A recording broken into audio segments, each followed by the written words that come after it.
What's going on, man? What's going on, man? What is going on?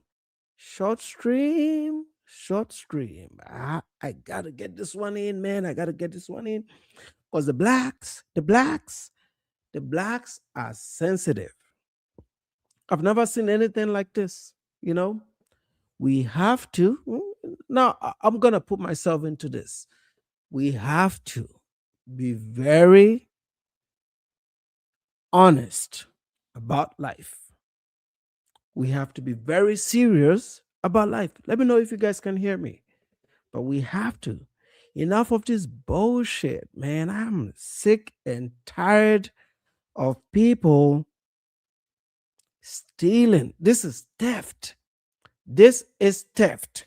These are black men and black women that are lazy, don't want to go out there and make money for themselves, and they have figured out that they can come on YouTube and make money off of lying to their community only due to the fact that they do not respect their own people. This is what this is about. These are people that don't respect their community and their people. Because I can't understand this level of gaslighting. And they've been doing this, what, probably since before COVID. And they still keep going like Willie D. Sounds like an idiot. Like, geez, man. I couldn't even react to it when I saw that video. I was like, who the fuck is this? Why is 1 million black people subscribed to Willie D? This is why you will never do well. So I will gatekeep. Because I'm not gonna come out here and just say the things that make people better. I'm not gonna do it. I spent a lot of money to go to college. I'm not about to sit out here and just waste my time on people that don't want to learn. I live, luckily for this case, this whole Karmelo Anthony bullshit that is going on. I live here. You guys know, my audience, you guys know, I live in Collin County. I raised my kids in Collin County. Actually, my daughter was born in a medical city hospital that is right about 5 minutes from the courthouse. My wife practices literally in that same courthouse. She told me a lot about North Dallas, which is our district. She told me about how this court doesn't play. So I thought he was going to get life, really, like 99, the max. The jurors are very, very lenient with this kid, okay? These people don't want to address the real issue here. Terrible defense. Terrible, terrible defense. A kid that didn't belong to this place. The dad came up on a little bit of money and decided to move to Collin County because Collin County is just so much better, man. This is one of the best places to live in all of America. Nice place, awesome place to live. So this whole idea of racializing this, because for somebody that lives in DC, like Afro Think Tank and all these other guys, to them, everything is about race. No, it's not. This is a very actually very, very diverse community. It's not so white like they're making it out to be. No, it's not. You'll be very lucky to see white people out here nowadays. It's Indians, okay? We got Indians on our council. Right here in Frisco, we got Indians. Man, I can take a walk from my house to downtown Frisco. That's how close I am to Frisco. I'm in Prosper. I'm really, really close. So this happened 10 to 15 minutes away from me. And I was very interested to know how the national reaction was going to be. And I did not miss because I knew exactly how these blacks are going to behave. This is why I don't rock with them. You know, I've said this I have been on record for a whole year. So I'm not faking this shit. I've been on record for 1 year. I'm not appeasing them. I don't care about their views and their subscriptions and who likes and who dislikes. I am me. I am Nana. I say what the fuck I want to say because I strongly believe in these things. It's up to you to learn or not learn. And if you don't learn, these are going to be your outcomes. And I'm going to come out here and I'm going to make my points. This is what I don't care. I don't care. Shit. I still have not taken a cent out of YouTube because I don't care. I don't look at my views. I don't care. I just put the videos out. Who watches, watch. Who wants to learn, learn. And I do it when I have time. If I don't have time, I'm not doing it because I'm not beholden to the viewers. I don't give a fuck if you like me or not. I don't care about you like that. The people that I care about, I reach out to personally. They have my phone numbers. I talk to them on a personal level because I like them personally and I want them to do well. But this whole mass media bullshit, this whole internet thing, I know I'm not an Anton Daniels. I'm not MTR. I don't need these views to make a living. I have a good job, man. I work top 20 corporate in America. I don't give a fuck. I'm not quitting my job for this shit. But I have opinions and I'll come out here and speak my mind. And these blacks, no, these blacks, they're not gonna like it. But anyway, let's go ahead and get some updates because there's a few updates here in Collin County. I'll give you guys some updates. Let me check your comments and then we'll get to some updates. Salute to you, KF. Salute to you, KF. Watching Willie D Yellow Yellow Gold Man. How about that yellow man? 54% white Collin County. Okay, because they're adding towns like Gunter where nobody lives. But if you look at McKinney, if you look at Frisco, 54 is not predominantly white in a suburban town. This town didn't even vote. This county did not vote overwhelmingly Republican. It didn't. It's usually a 10% spread. See, my nephew lived with me because his mom was disadvantaged. Okay. And I took care of him from middle school through high school because I was the uncle that lived in an affluent part of town. So they brought him all the way from Washington State to come live with me. He's a Black American child. So I don't have issues with you, motherfuckers. He is a Black American child. The dad was Black American, went to prison. The mom was Zambian. So I took care of him. I played daddy while his motherfucking dad was acting a fool in this America. And as an immigrant dad, I took care of him like my own. From the time he was 12 years old to the time he got out of my house and went to college. He left my house in Allen, Texas, and went to college in Indiana University. And he went to Allen High School, played basketball. You can look him up, Mordecai Howard. He plays for Indiana right now. He plays basketball for Indiana. I took care of him. I played a father role in his life and he turned out okay. I know what Collin County is. Collin County is a nice and it's a very, very beautiful place if you play by the rules. Now, you guys have tried your best to make this about race. It's not about race, man. That kid was an angry kid. You guys can see, you can look at his face, man. You can tell he's an angry kid, man. He's an angry kid. That is the problem. It's not the county, it's not about race. Especially if you come to live in a place. What did the daddy and the mommy said? They said they moved to Collin County for a better life because life in Collin County is beautiful. But these blacks want to make this about race, and it's not. They're trying their best to make this about race because they're yearning for a race riot in America. Well, Collin County is not the place for that shit because we live in harmony amongst everybody. You said 54%, right? That's not a majority. Really, that's not really a majority white for a suburban town in Texas. Come on, bro. This is Texas.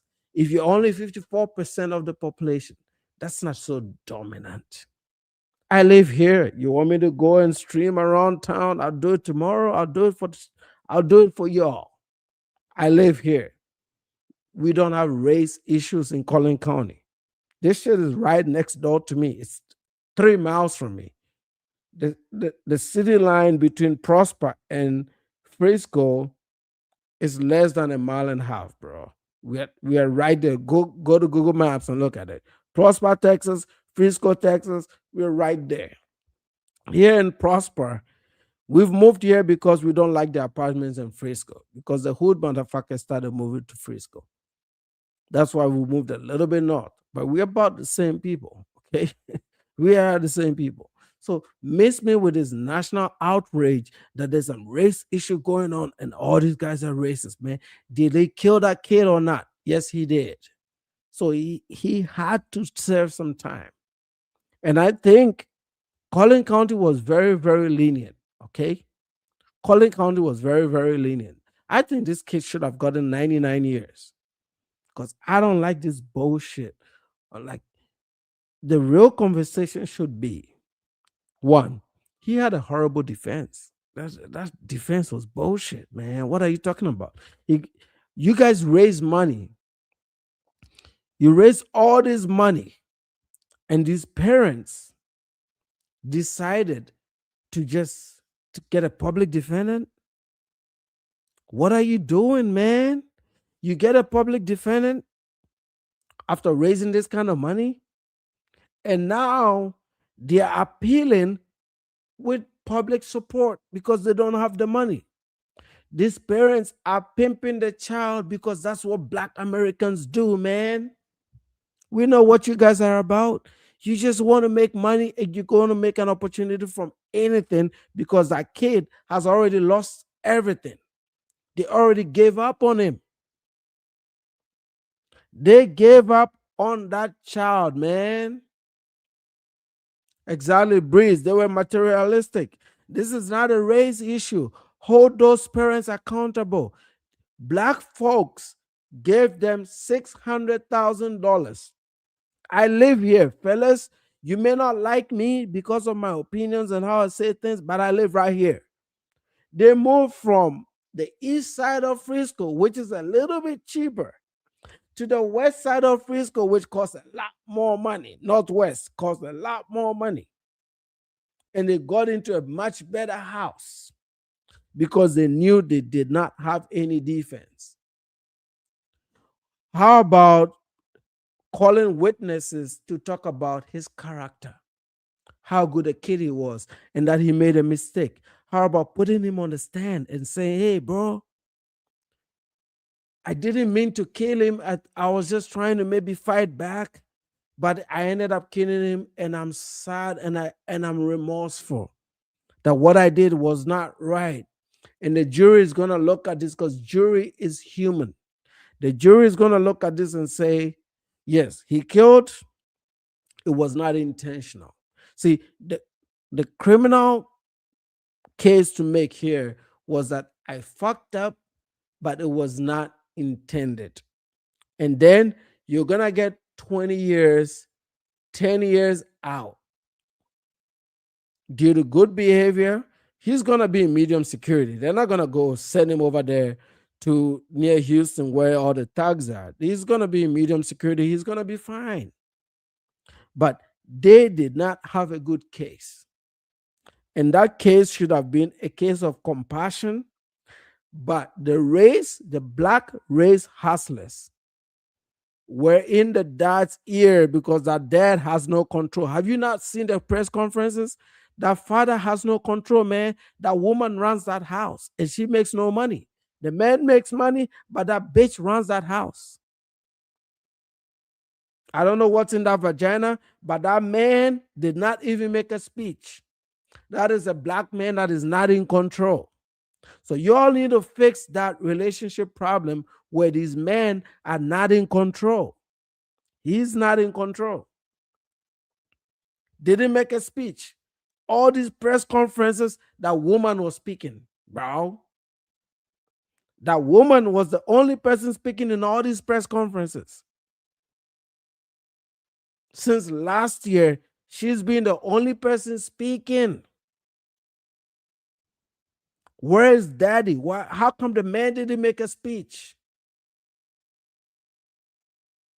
The father didn't make a speech at all. And then they relied on a Timu Al Sharpton, this Alexander dude that has a criminal record, to come out in Collin County and be the face front of this case. This is a close-knit community. Fellas, I live right here. Nobody would have thought that this case will come to a place where I live. I live right here, okay? If I turn my cameras, this is Collin County. You guys know I don't hide shit from y'all. I live right here. Why didn't the dad come out and take control? Because black men in America no longer have control over these situations and these relationships. Y'all have lost control. And you don't want to listen. You call us terrorists, but we are the only group of blacks that you can learn this shit from. How to control your home, man. You can only learn this shit from these terrorists, bro. You got no chance. And now Tariq Nasheed is all over the place because he doesn't know what side to belong to.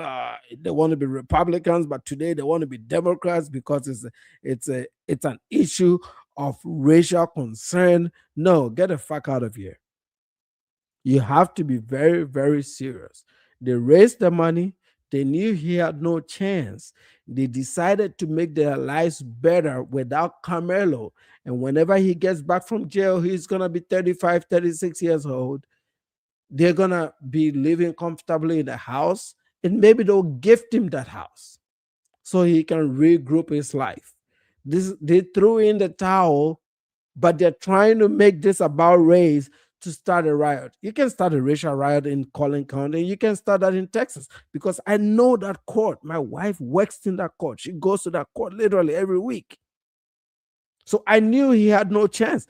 I've said this publicly that I knew Karmelo Anthony had no chance. But let's go ahead and let me get you guys some videos, man. Let's get some videos up. Let's get some videos up.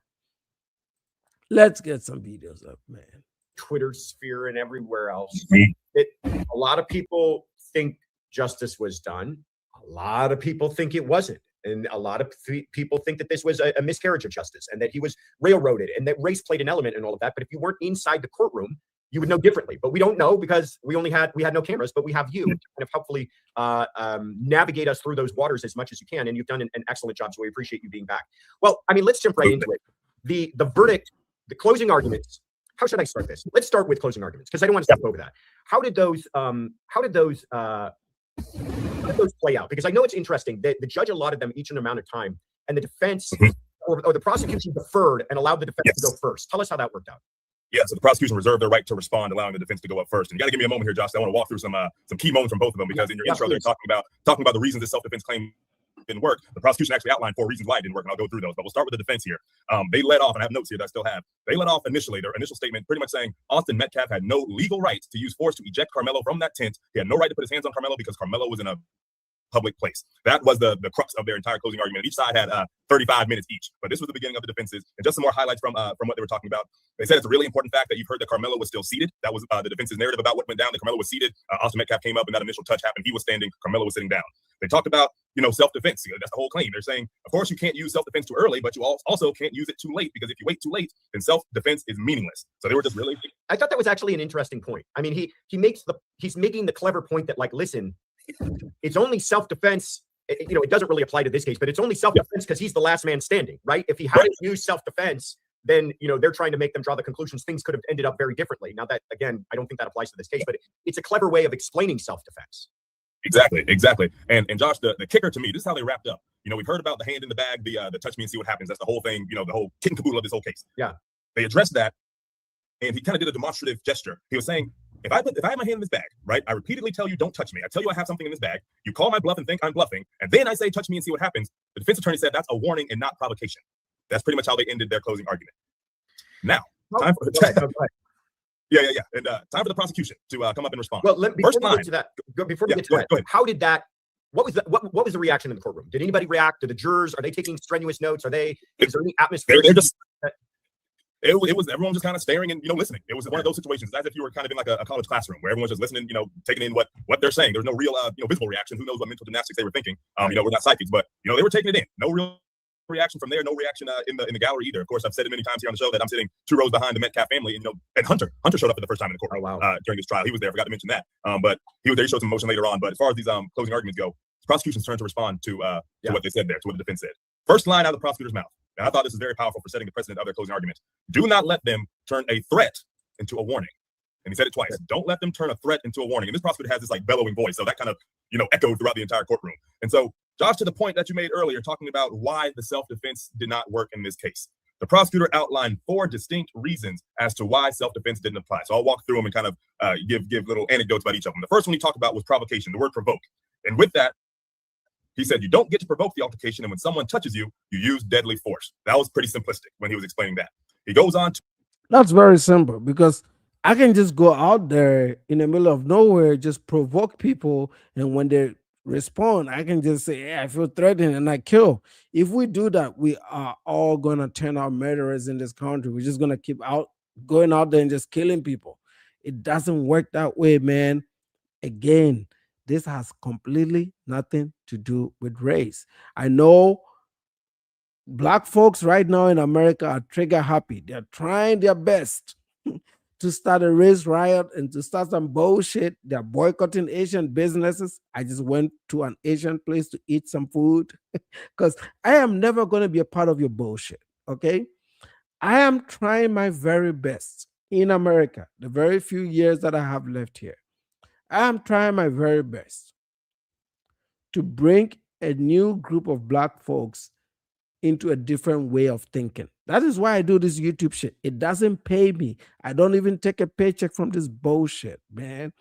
I am spending my time because I strongly believe there's an opportunity to give people a very different perspective. And yes, some people may not like it, but I don't give a fuck because this shit doesn't pay me, man. I make a whole lot of money.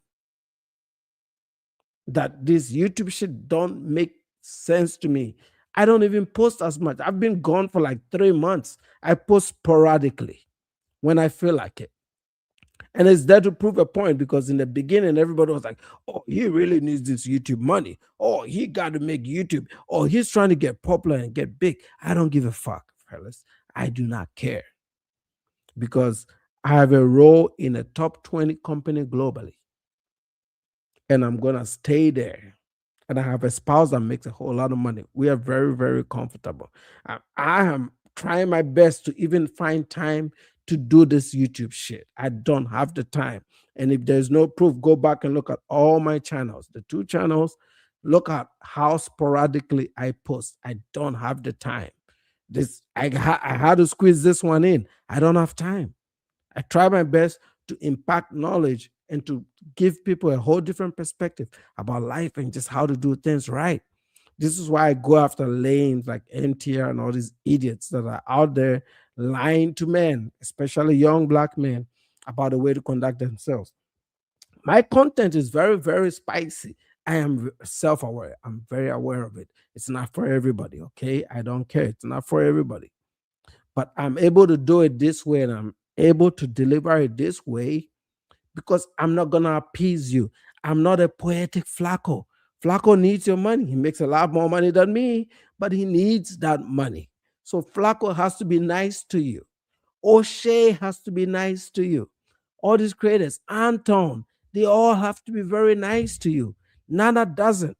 I don't care, man. I love where I work, and I love what I do, and I love what I'm creating. I'm just giving you a very different perspective. And sometimes views like mine are very, very uncomfortable to listen to, but it's almost always the best, and it's almost always right. This is why I know the guys that rock with me. They've been here. They may disagree with me from time to time, but I afford them that respect. I understand why they may disagree. They feel a certain kind of way, but there is no way this child should be living comfortably after killing another child, man. That father was not strong. He wasn't a tough dude, man. He was being run over by that mother. You can tell from the way the kid behaved, he was being very much raised by the mom. A two-parent household doesn't mean the men are in charge.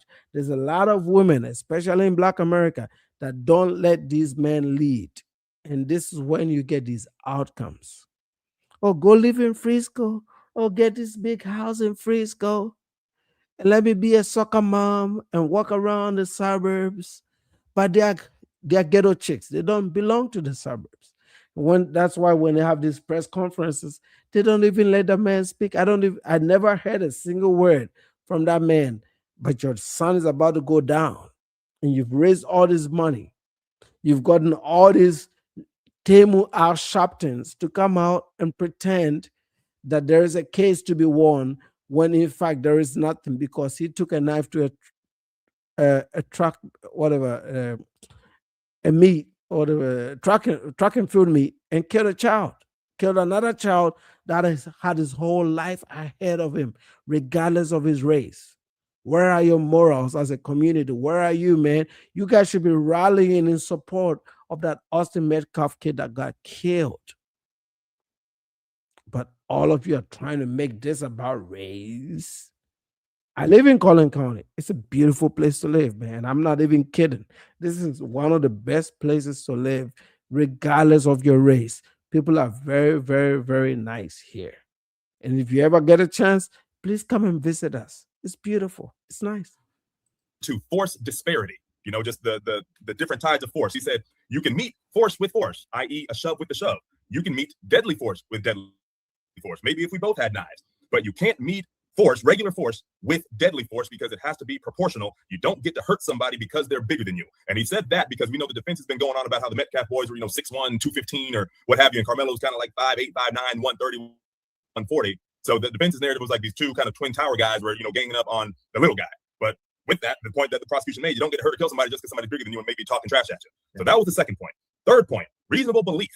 A belief that would be held by an ordinary or prudent person in the same situation of the defendant. And then the prosecutor said any reasonable person would not have plunged a knife in Austin Metcalf's chest. And then Josh, the last one, he talked about immediate necessity. And he asked the jury in the courtroom, where was the immediate necessity to plunge a knife into another unarmed man? And he made sure to emphasize the word unarmed, of course.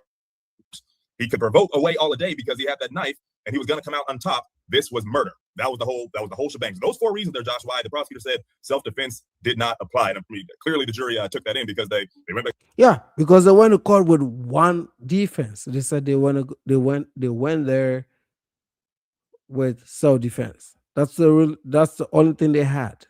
And as a prosecutor, if you go after the argument of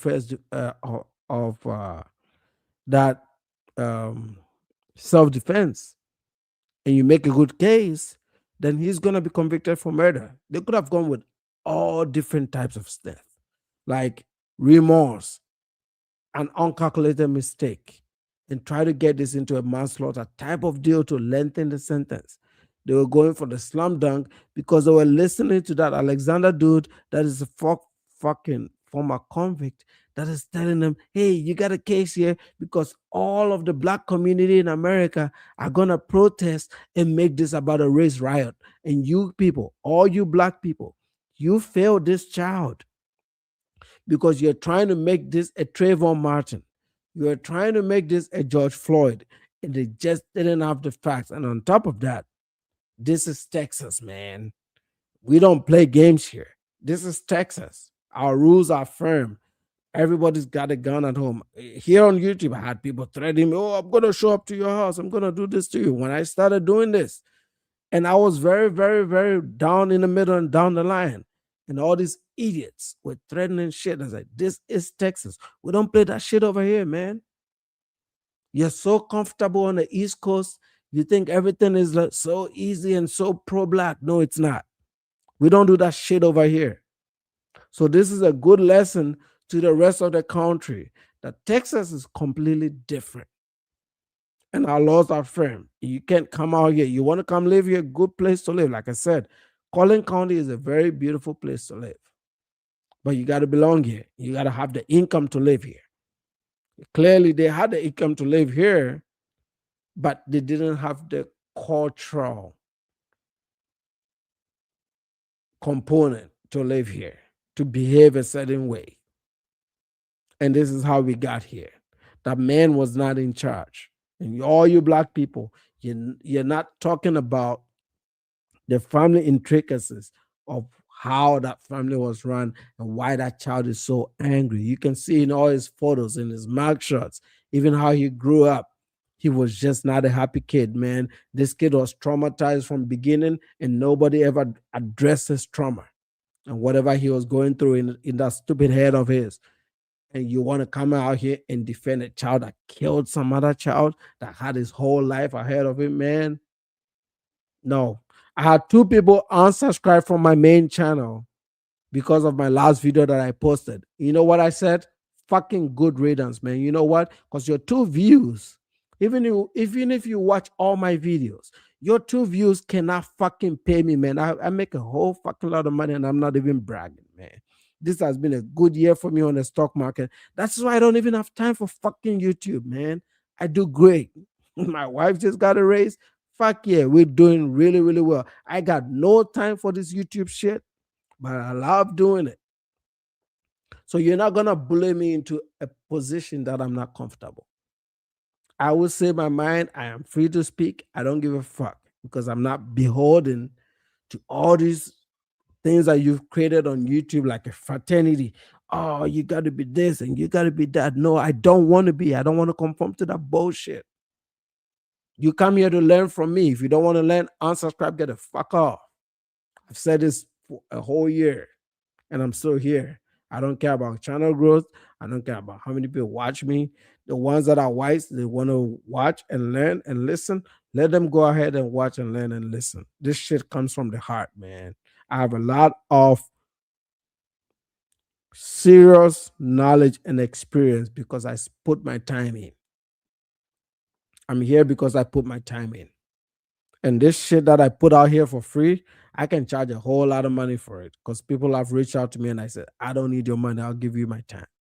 I don't got time for all this thing of grifts and making money. When I started this, somebody said, oh, there goes the grift, man. There's the money. We're over a year in. Where is the grift? I don't give a fuck about your money. I don't make any shit of this, man. I haven't even taken a paycheck yet because I don't give a fuck about this shit, man. Between my two channels, I think I've made $1,400 over 1 year, $1,400 in 1 year and 2 months. That's fucking nothing, bro. And I haven't even cashed out. And I committed 50% of that proceeds to charity in Africa. I don't give a fuck, man. I come here and I tell you what I think is right and my opinions. And sometimes I open up the floor and I give you a platform to speak your mind. Let me go ahead and get you another video that I saw that I thought was very, very interesting. I'm going to close this one out. And then let's go here. I think this is our video. Let's see.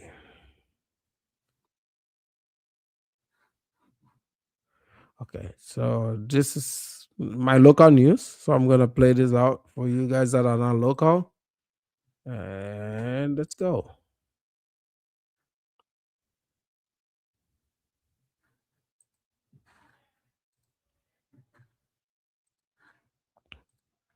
After being sentenced for the murder of Austin Metcalf, Karmelo Anthony has been moved out of Collin County and into the state's prison system. This is the picture just sent to us within the last half hour from the TDCJ. We're told he's being held in the Wallace PAC unit near Navasota, a little more than 70 miles northwest of Houston. Fox 4's Alex Boyer is following that and Anthony's appeal that started today. He joins us now live with an update. Alex. Yeah, a lot happening since he was convicted and sentenced, Steve. Karmelo Anthony has filed that notice to appeal. I can tell you it's with the 5th Supreme Judicial District of Texas. That's here in Dallas. And looking over the document, I thought it was interesting that Anthony notes that he is destitute and is now asking for a court-appointed attorney. Did you guys hear that?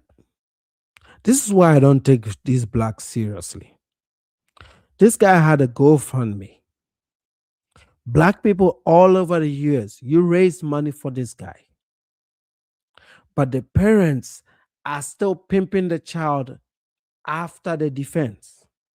They pimp the child to go to trial. Now they're pimping him while he's in custody. Okay, he's not too far from Huntsville. For those of you that know Texas, I 40 I State Highway 75 that goes on the other side, it converts to I-45 that goes to Houston. On I-45 is Huntsville, Texas. That's where most of the state majority prison is. He's probably not gonna be in some serious detention. They're gonna try to take care of him because he's a minor and he was a good student. Okay, they're gonna take care of him. He's gonna probably be in medium security. Even though it's a murder, they're probably gonna put him in medium security because he did 1 year of bond and he didn't harm anybody. I think let's just be honest here. I think this was a troubled child, an angry child that had heard a lot of negative things about white people and just had some hate in him because the mama taught him how to hate. He didn't intend to kill, but he ended up killing somebody, and he has to serve the time for doing this bullshit. But the state also recognized that he's not a thug. Okay, he's not. He's not a thug. He's not somebody that is gonna go out there and kill other people. So they will probably give him medium security, which is fine. Put in medium security, it's okay. But the family, if with all this outrage and all these TikToks, they can raise enough money. All these videos that I've put together from TikTok, $1 each, they can make another 600,000. Why are they saying he's destitute when the family lives in Frisco? You guys don't know this area, man. Frisco is one of the most expensive zip codes in all of America. Definitely top 5 in all of Texas. This place is rich as hell. Okay, if you want to know, I can go out there and do a live stream on the streets so you guys can see. Frisco is rich as hell. This is where all your NBA players live when they play for the Dallas Mavericks. And Frisco is where the Dallas Cowboys practice. This is where all these big boys live, man. Frisco is very affluent. It's one of the most expensive places to live. I live 4 miles from Frisco because I can't even afford Frisco proper. So I'm in Prosper, which is like next door. We are like neighbors. We are the same. I do a lot. I go to gym in Frisco. I'm in Frisco every day. Actually, my kids go to tutoring in the summer right now in Frisco. I was in Frisco today. I'm right there. It's not a hood. It's not for the jokers. Frisco is very, very, very affluent, top notch. On average, I think, and I don't know the last time they did these numbers, Frisco had a median income of household income right about $95,000 to $97,000, but that is not true. For a husband and wife that work and live in Frisco, the median income is minimum $220,000. So I know that people make a lot of money here. It's like Virginia, Northern Virginia. Okay, people make real good money here, and for a state that has no state taxes, it's a shit ton of money if you make $220,000 as a median. So this is a very, very affluent community that he's been a part of. This kid had an upside. He had everything. And now he's destitute. He can't raise the money. He's destitute. What are we doing, man? They're trying to start a race riot. They're trying to make this look like a situation where it's a black kid from a hood, even though it's not. This kid is very much in the affluent part of America that shouldn't have been in this mess. And they will use black folks that don't know about this place to say, oh, this is a predominantly white place. There were no black jurors. The blacks are at a disadvantage in Collin County. It's racist. It's white supremacist. And then use this to cause some rage to make a big deal out of this, and there isn't anything to do here. This is a very vibrant, affluent community that everybody gets along. Black folks get along with white folks. I'm your local resident here, and I'm telling you all the truth because you know me, I don't lie. I'm telling you all it is about this community because I am part of this community. Frisco is a very, very beautiful place to live, regardless of your race. Everybody gets along. There's actually more Mumbai people here than black folks.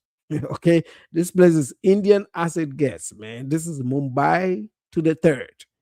It is Mumbai so much that white folks go to our city council and complain about how much more Indians live here. Okay, so it's not about race. And now you mean to tell me that this kid has no means with all the black outrage all over America? Black folks can put together some money to give this guy a very good attorney. They had a public defender that they converted into a regular defender. That's what happened. You guys don't know that, but I'm telling you because I'm local. The court appointed attorney is what they started with. And then they did a deal to make him not court appointed and converted him into the real attorney. That's what happened with that Mike dude. And now they want to use a public defendant in an appeal. How are you going to win? How are you going to win? See, this is why I say, black folks, you guys are not serious people, man. This is why I don't rock with your bullshit. If you really want to win this case, why are you using a public defendant in an appeal, in an appellate court in Texas? You're not going to win, man. My wife is a lawyer. I know how this shit works, fellas. You are not going to win unless you put some money into this shit. The best you can do here is to lower time served. How much time he's going to do. That's the best you can do. That's it. And is now asking for a court-appointed attorney. Is now asking for a court-appointed in Dallas. And looking over the document, I thought it was interesting that Anthony notes that he is destitute and is now asking for a court-appointed attorney. I want to make sure that it's clear, I think, to everybody that when you begin to see appeals in the Karmelo Anthony case, it's not because something has, something is just glaringly like it was just this bias and everything was terrible. It is absolutely the next natural step. Criminal defense attorney Bree West, who is not involved in the Karmelo Anthony case, is giving some legal insight into what happens next now that the 19-year-old has been convicted of murder for the stabbing death of 17-year-old Austin Metcalf. This process is not over. I think that it's important that people understand that the appellate process is a necessary part of our criminal justice system. On Wednesday, Anthony filed a notice of appeal to the Fifth Court of Appeals in Dallas. In it, Anthony states that he is a penniless, destitute, and indigent. Penniless. Black folks raised $600,000. The family made a case and said they had to move from east part of Frisco to the west part, which is the most affluent. Again, guys, I live here. I live right here. I live here. I live about 8-minute drive away from the school because I double checked it. 8-minute drive from the same Centennial High School. So I live right here. Okay. This is a very affluent community. The average home here costs $900,000. This guy moved to the west side of town, bought a home that is probably in the millions because I know that part very, very well. I go to church right there where they bought that new home. And you're telling me that you're penniless after black folks gave you all this money and none of you want to hold this accountable. You want to make emotional decisions about these groups. This is a pimp behavior, man. They brought this shit from Louisiana. They're not from here. This is pimp behavior. They're looking at this as a lick. This is an opportunity because they know that kid don't lost his mind and he's going to jail and he's not coming out.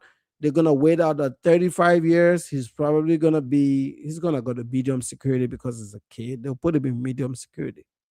He's going to be out in 16 years, maybe 17 years.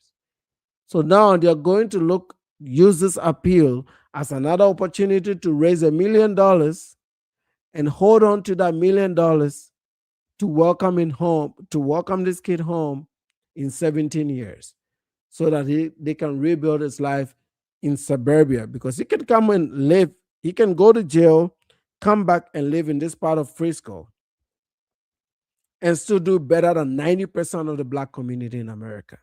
But you guys don't want to see this shit because you're looking, you're earning, you're looking, you're yearning for some race riot that don't exist in this part of the country. Collin County is a very beautiful place for all races. We get along over here, man. I kid you not. If it was bullshit, I would not raise my kids here. My daughter was born right here in Collin County. I raised a child that wasn't mine, not my wife's, but a family member, and I gave him an opportunity. He was in Washington State. The mother wasn't doing well, and I gave him an opportunity to come live with me for 5 years and go to Allen High School, and he's in college because of how great this place is. So I became a father figure to him, Black American child. So miss me with, no, he's Black American. He's a Black American child, and I took care of him. All right. And my son was born in North Dakota, but raised here. So I live in this community and I know what it is. I know exactly what these people are. I go to church here with the same locals, and I participate in school, and my wife does. We're all part of this community. It's not as hateful as they're trying to paint it out to be, man. They're trying to make you guys scapegoats to do bullshit. You're going to end up in trouble while this Karmelo family raises money, makes money, while they've sacrificed their child. This is sacrifice. They know he's got no chance. They have sacrificed him. Look at the appeal. Penniless, destitute. In Frisco, Texas? Penniless and destitute in Frisco, Texas? What the fuck, man? Come on, bro. Person too poor to destitute and indigent person of appeals in Dallas. In it, Anthony states that he is a penniless, destitute, and indigent person too poor to employ counsel. He goes on to say, I pray that the court will appoint an attorney to represent me in this appeal. You're going to always appeal on sizable sentences to make sure that as you objected, and if those objections were overruled for whatever reason, that some higher body, some higher court is going to say to that lower court, you didn't do that right, or nope, all good. And if everything is all good, that sentence stands. While that appeal plays out, Anthony, who had been under house arrest up until... See, this guy that you see on the screen, he's the one that fucked this case up because he's a criminal. Yes, the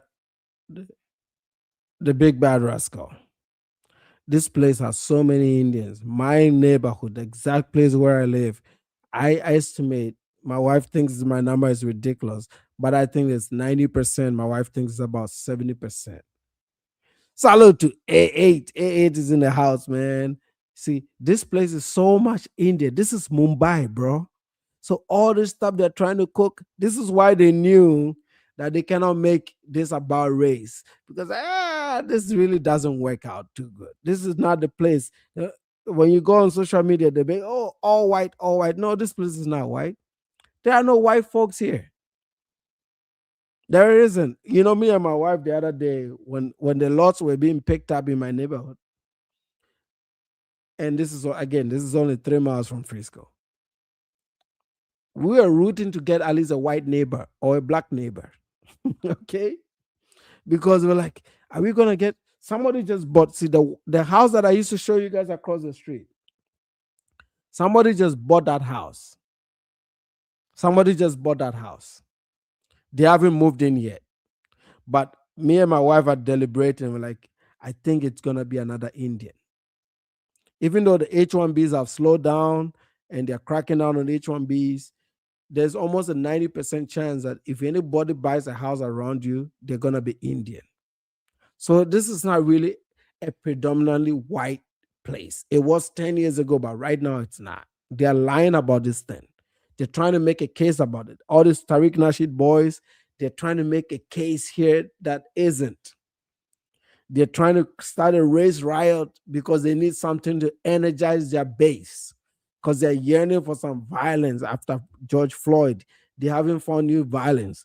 They try to bring this violence to us. They were trying to bring it to the Africans with their stupid ass diaspora wars. And they realized, oh no, these Africans are not weak folks. Where did that diaspora war go? It's starting to die out, man. They know even their own folks don't want to bite because they realize these guys are idiots. You got to get serious. This family, you guys gave this family almost $1 million. They bought a house and a car with it.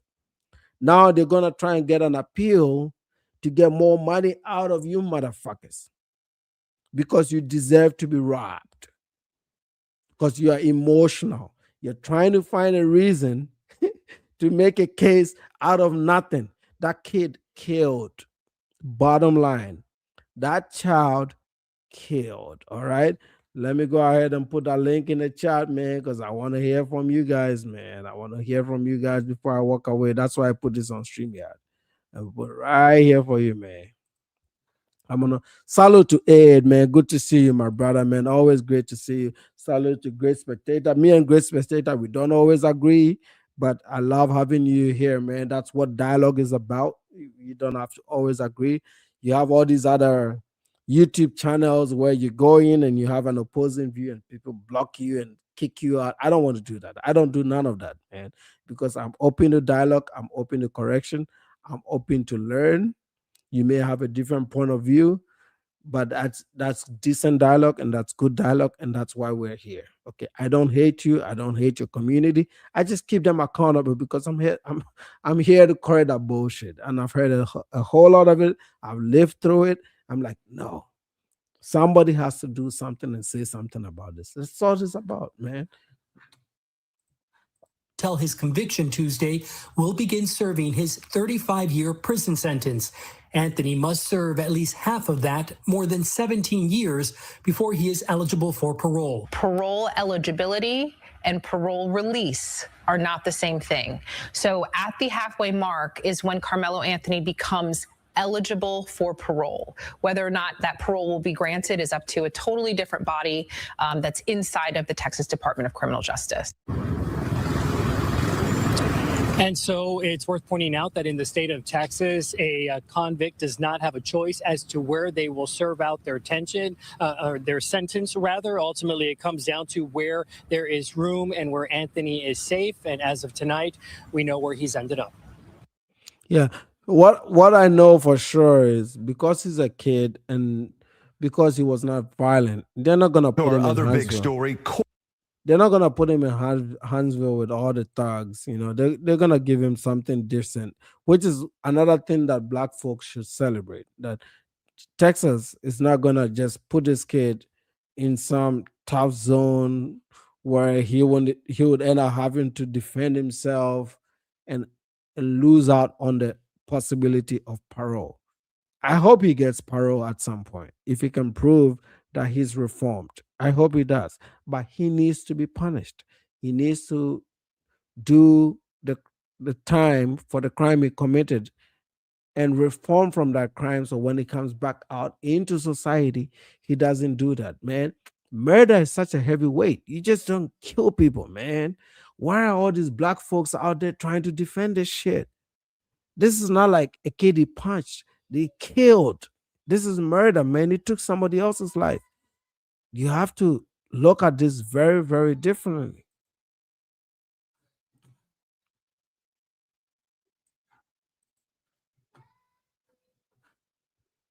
Okay, so this was the guilty version. Let me see.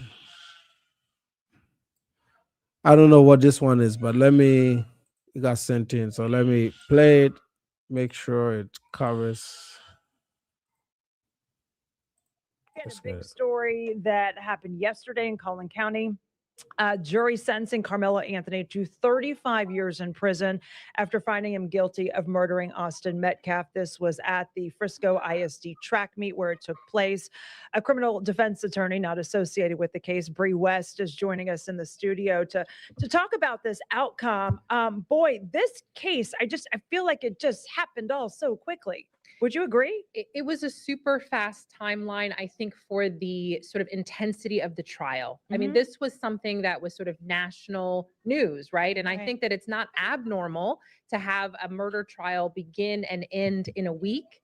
But I don't know that we have high profile trials that are that fast, right? I think that everybody would sort of think that there would be way more witnesses and way more delays and way more everything.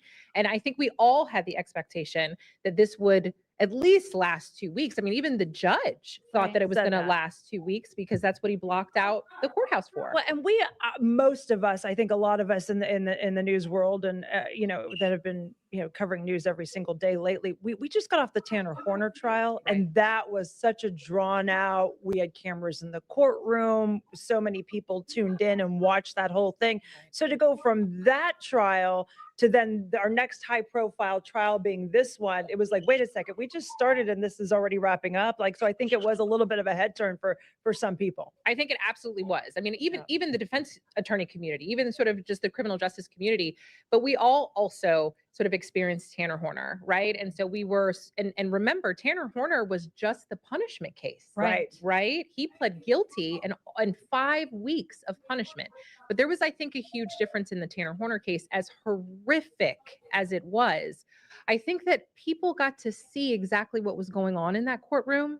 They got to see people's reactions. They got to hear firsthand the witness, even if you couldn't see the witnesses. Right. You heard could them. hear them. And, sort of in this case, I really think that that was a really difficult thing for the general public. And, it went crazy on social media, and there was so much misinformation out there about what happened. I think that we were even talking about AI generated Yeah. images. So there's this photo online right now on social media, and it is of, it appears to be Carmelo Anthony with him crying in court. It's not real. You have to remember, No. there were no cameras allowed in the courtroom. This Right. is not a real image. And that just goes to show, I think, a lot of the stuff that's been put online about this case hasn't been real, right down to some of the photos that we're seeing that weren't even photos. Now, these images were what was drawn because no cameras were allowed in the courtroom. Did that hurt Carmelo Anthony's case by not having, or do you think it was probably good that no cameras were allowed in there for Carmelo? I think it hurt. I think it hurt. I think having cameras in that courtroom, I mean, obviously, part of the issue with this case is just the amount of sort of divisiveness that it Right. created, not just in the Collin County community, but across North Texas, right? And maybe even, sort of nationally. Mhm. And I think that transparency is the answer to that. And so I think in order to have transparency, you need to, at a minimum, be able to live stream, even if you're going to say it's not going to be physically open to the public. Right. You need people to be able to hear what was going on, because Hey, I'm glad they didn't have to put this on camera, because if they did, man, these blacks, we're not gonna let it go. Now let's listen to their grandmaster. It's not a live stream until we listen to the grandmaster, Tariq Nasheed himself. All right. See, Tariq Nasheed, I think right now when I listen to this is why I don't do a lot of the Tariq content lately. I don't do it. I don't cover it because, one, I don't respect them. I think they're idiots. I don't care about their numbers and how big they are. If you are not intelligent, I just don't want to waste my time on you, man. But this was one of those cases where I was stalking him. I was really stalking him to see where he stands on this. Because if black immigrants are your problem and you believe that Massa is not treating you well, but you've been on Massa's column, where do you fit here? Are you going to be a Democrat now that the reality is starting to set in? Even in this case per se, I believe that kid got away with that 35. I thought he should get 90. Okay. So, but I want to see what this dude says, because they're making that defense argument of he was standing his ground. This is not stand your ground. This is a track meet. The reason why you think it's a stand your ground is because you are a hateful group. You guys hate everybody. Okay. This is a hateful community. They hate people. They are boycotting other people's businesses. So to him, everything that looks violent is stand your ground. No, it's not. You have no power in this country. This is what I told you a year ago. I said it right here on these YouTube streets. These people have no power. Your power lies in your allegiance and your connections with the greater diaspora, so that you have somewhere to go to if this place blows up. But now you've burned those bridges, like the South Africans. They burned those bridges, and now they have no allies. But let's go ahead and listen to Grandmaster. Let's see what he got. But listen, there's this thing where, and the brother made a very good point. In the dominant society, do we have? I would like for some of the white tea supremacists to talk to us in here. Oh, so now he believes in white supremacy? Yeah, because it's a damned if you do, damned if you don't. Mm-hmm. The name of the game, family, what they're not trying to say is black people, they think we are never supposed to defend ourselves from. No, why are you saying black people? Say FBA. Do not put us in this bullshit. Okay, Tariq?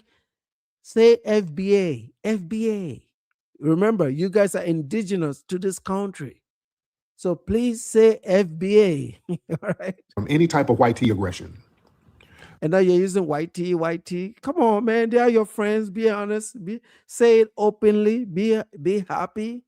You can't play both sides, man. This is why I knew their bullshit was never gonna last. Because even now they're trying to let off the immigrants a little bit because they need our support, right? Please do not support this bullshit. Do not be a part of it. Don't be an ally. Okay? Trust me. I've been away from these motherfuckers for 20 years and I've done pretty well. All right. I rock with the ones that are sensible and understand life, but these ones that are angry and hateful and believe that the whole world revolves around them and everything is about race, you can do absolutely fabulous without them. Trust me, you will. Right? That's what it's really about. You notice how they always move the goalposts when it comes to self-defense. When it's a white tea person, stand your ground. You ain't got no duty to retreat. Hey, you're from America, right? You're from here. This is your country, right? We are native to this. We are natives, man. We are natives, man. Oh, we are so native, man. These stutters, man. I saw Poetic Flacco with his bullshit. We're gonna cover Poetic Flacco here, maybe this week sometime, man. Because I know that African has lost his mind, man. That's not an African. That's a motherfucker that is just grifting and making money off of these blacks. So they can never hold the line the way we do. Okay, they cannot. This is no Afridamas. These are black folks in America that have come from Africa that are trying to play the numbers so they can make some money. I don't give a fuck about your money, man. I will speak the truth and nothing but the truth. Look at Tariq Nasheed right now looking like a refugee. Tariq Nasheed is now looking like a refugee, man. Talking about white tea supremacy. Get the fuck out of here, bro. You stand your ground. The laws mean that you can defend yourself. If there's a threat, you can stand your ground and neutralize the threat by any means necessary. Now, when a black person does it, well, you should have left, black person. Well, you should have got. Tariq, don't be saying no black person, man. There's a lot of black people. We're black too. Don't be saying no black. Me no black. Okay, me no black. Say FBA. Why are you moving away from the term when the stakes are high? This is when you're supposed to stand your ground and say FBA. Why are you saying black people? Say FBA, because there are black immigrants that live here too. And we don't conform to this bullshit. So how about you make this about the signature tribe that you've created? Why are you moving away from it? I want to hear FBA in this commentary, man. Give it to me. FBA. Up and just left. Well, you shouldn't have escalated it. Oh, you shouldn't. It's the complete opposite when it's us. It's the complete opposite when it's us. Somebody said, why did he run? Hold on. Who's this? Hold on. I'm looking at. He's going to mute that person because the person said, why did you run?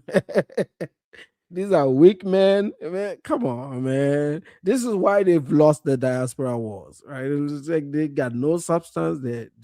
There's just really nothing to stand on, man. These guys are I feel bad for them, to be honest. I really do. Sometimes I look at them, man, I feel really, really bad for them, man. Yeah, I wish y'all come up. All right. I wish some of these white supremacists come up and let me know what y'all think about the Carmelo Anthony case. Yeah, just like with Jordan Neely. Jordan Neely didn't touch nobody. He's in there yelling to himself. He got snuck from behind and unalived, and all the white supremacists said it was justified.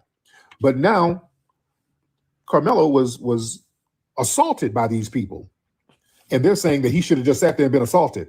No, you're contradicting yourself, white supremacists. You're contradicting yourself. Hey, they need to put a lot of these kids in jail so that Tariq leaves us alone. I think we found a solution that the more Carmelos we have, Tariq is all of a sudden gonna not talk about us because there's not a lot of us. We don't cause any trouble for anybody, but he would have to deal with real situations on the ground where they have completely no leverage and no power.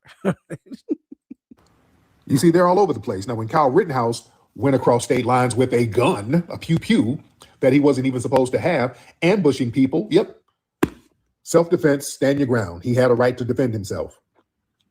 Carmelo had a knife in his bag. Oh, why did he have a knife? Oh, why did he bring a knife on school grounds? Why did he have that? Why? He was in the wrong. Why?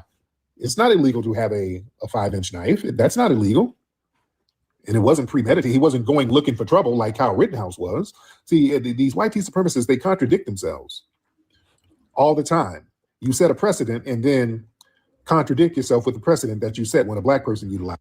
These guys have no chance. I'm glad. I hope you guys can go back to the old channel and watch the videos that we used to do. Like I've known these people. I've studied them. I understand how they think. I know how they process stuff. It's like you can't have two enemies, which is what they were trying to do. They're trying to silence us because they thought Massa was gonna give them a lot more, and that they'll move on from all these issues and give them so much to our detriment. And now they're realizing that, hey, man, if you fuck up, you go to jail. And I actually support the court system here in Texas. I think they got it right. I think they were too lenient with the sentence. I think they got the trial right. They got a bit too lenient with the sentence. I think you should have gotten minimum 50 years, 25 served. Okay, so that we have what in legal terms they call precedent. When you have precedent, this shit doesn't happen anymore because everybody can look to this case and call this case and say, hey, motherfucker, I got 25. So before you go stop some white kid, you got 25. Before you stop some immigrant kid, you got 25. Okay, this is why I said then too that these black folks, they got no power. They can say all the shit they want about black immigrants. They got no power. They got nothing, man. They are nothing and they have nothing. So they need to humble themselves. Actually, we are more powerful because of our income status and because of the things that we do and we contribute and our cultures, like the cultures that we bring to America. We don't commit crimes. We don't, I mean, some do. I'll be honest, some do. And I hate to see that when they do. Some do. But overwhelmingly, for the most part, we're pretty cool. We're pretty chill people. And that's what they hated about us. And instead of starting a more cordial dialogue between these black groups and the black diaspora, they decided to hate us and make our lives hell. And now the real things are coming around, which again, I think has nothing to do with white supremacy, because I don't think it does, which is one of those things where they'll say, oh, these immigrants are not on code because they think Carmelo should have gone to jail. Yes, I would put him in jail the moment that shit happened. All right. Because we believe in doing things right. I'm on the side of right, not on the side of race. I don't give a fuck about your race, man. Because y'all are not Africans. Remember, you're not Africans. You're not. Oh, it's Dave. Okay, Dave. Okay, we got Dave in here trolling. Say he was looking to steal. Steal what? And I know you're trolling, Dave. Carmelo comes from a well-to-do family. He wasn't going to steal nothing from the hillbillies. All right, there's a lot. If he comes from a well-to-do family, why is he saying he's destitute in his appeal? The reason he's saying he's destitute in his appeal is because you black motherfuckers are scammers. The American black is a scammer. All right. Because why is he destitute? That's the statement he gave us. He said they're destitute and they're gonna need a public defender for that appeal. How are you gonna win? You already lost by being cheap. How are you gonna win? I don't take these people seriously, man. I need to wrap this up. I'm gonna let this go for another 5 minutes. A lot of black people in Texas who are doing very well. He wasn't going to steal anything. That's just whitey supremacist gibberish. Dave, hop on in here. Why didn't he say white supremacist babbling? So for white folks, it's gibberish. For Africans, it's babbling. You guys, man, we're gonna live in the same America with y'all, but you're always gonna be struggling because you don't want to respect these hardworking black immigrants that have improved your general black statistics. You don't want to respect them. You want to put them down because they came in here and they did things right. Instead of going to them and saying, oh, these aspects of your culture, we're not saying our cultures are perfect or better than yours, but you can say, oh, these aspects of your culture, like family and raising kids, is something we struggle with. Maybe we can collaborate and learn a thing or two from these cultures, because remember, these were the same cultures before you got taken away from us, and we can recover some of these things. And it'll be a mutual learning experience between the two groups. And these are the culture, which is the Africans, will look at you and say, man, you guys do really good in commerce and in entertainment and in the capitalist mind frame and mindset because you've born and raised in the capitalist society. How can we learn some of these things from y'all? And it would have been a very win-win situation for the two black diaspora groups. But because of your superior mindset, you didn't even give this opportunity a chance. And now you're being confronted with that reality that the United States of America is still a multiracial country and you got no power. And not that having power would have changed anything. The kid is a criminal. He got what he deserved. All right? He got what he deserved. Yeah, Dave might be Rohan. Yeah, Dave might be Rohan in here trolling. All right. And that's Texas. People have pew-pews and pocket knives and mace and all types of stuff. All right. But family, the name of the game is we're not supposed to ever defend ourselves. Let me ask Dave and all these white tea supremacists. Let me ask you this. Well, yeah, and I want y'all to do this experiment. Who is Mikey? Mikey, you in here? They say you in here trolling. Yeah, Dave might be Rohan. I think that's Rohan. Mikey, who is Mikey? Where's Mikey? So you got how Tariq is feeling right now, right? We're not gonna waste our time on him. He's all over the damn place. Let's listen to this one. Ladies and gentlemen, Jasmine Crockett is doing some after-the-fact forensic work in the Karmelo Anthony case. We got our favorite woman here, Jasmine Crockett. What a beauty, right? What a beauty. It a switch? I don't know what he had. It was like it seemed like it was a multi-tool, almost like a Swiss Army. Like with like with the little scissors and everything and whatever. So it was small. Well, I would argue the size of it alone, you wouldn't even think it's. Yeah, it was small, but it went way through his chest and it killed him instantly. It killed him instantly. If you listen to the forensic report, it killed him instantly. So who cares how big and small the knife was? He's a murderer. I'm Rich Lowry of National Review, and that was the Texas Congresswoman discussing the murder case involving Austin Metcalf, high schooler, killed by another high schooler named Karmelo Anthony. This case would be uncontroversial. It wouldn't be a topic of national discussion at all, except Metcalf was white, Anthony is black. Therefore, you have a lot of voices on the left trying to find any reason to absolve Anthony or say this case is all about race or somehow illegitimate. And there you see Crockett saying it couldn't have been a deadly weapon, the weapon that, as it turned out, Anthony used to murder Metcalf because it was so small. But by definition, since it killed him, it's a deadly weapon. I shouldn't laugh, but this argument is so absurd. Here's more from Crockett. If a 300-pound man is beating me, like on top of me and beating me down, I'm not limited to fist. You know, I would argue that even the only time we go into things like people's hands being considered deadly weapons is typically like if they're a professional boxer or that kind of stuff. But I think By the time you start getting to like football player, good argument. Good. Yeah, exactly. You see how they react to this? This is why I'm saying this is a very hateful group of people. They teach them hate. They don't really see the enormity in this level of hate until it's applicable to them. So she's saying this, but if you turn the colors around, you turn the races around, they'll be all over the damn fucking place, burning buildings up. Man, these fucking blacks, man. I'm telling you, man, these are the worst of the worst. And including the guys that represent them because they are grifters. They're trying to lead. See, these are well educated women. They know exactly what they're doing. This is why I come on YouTube to break this shit down.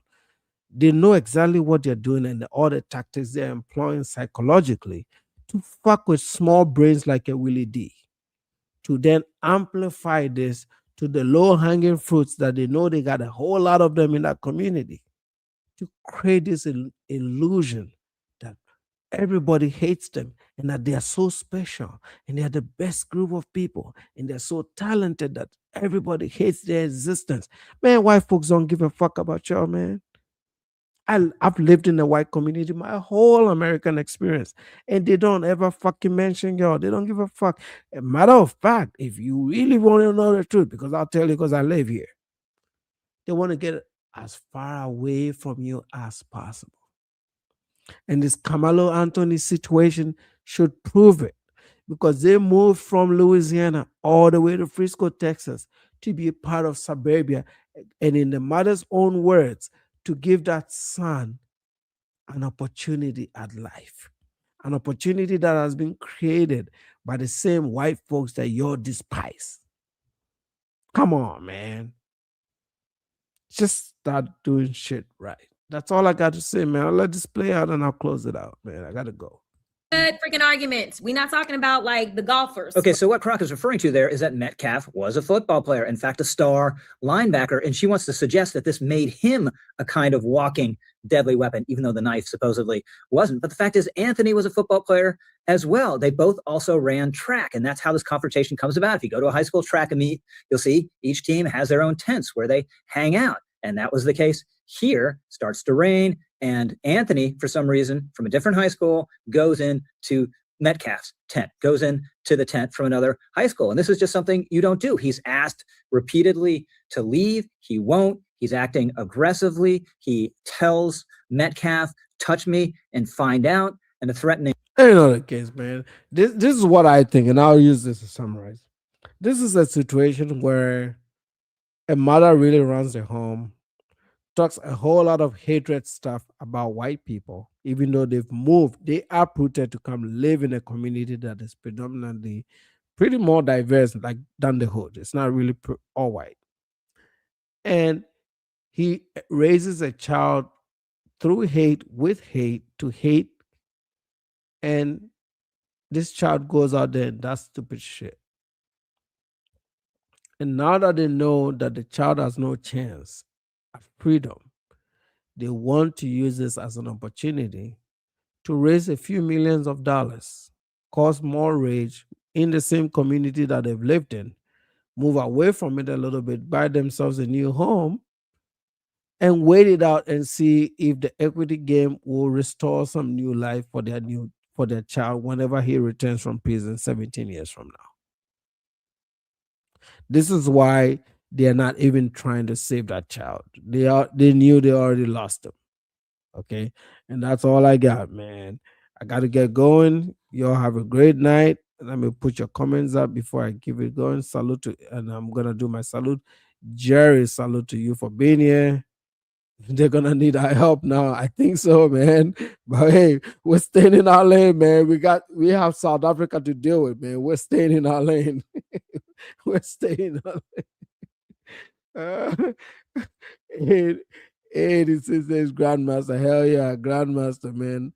How is Afridamas, man? I hope I can get Afridamas on one of these streams, man. Salute to K of us in the house. I talked to Kobe before I came on. Kobe is doing well.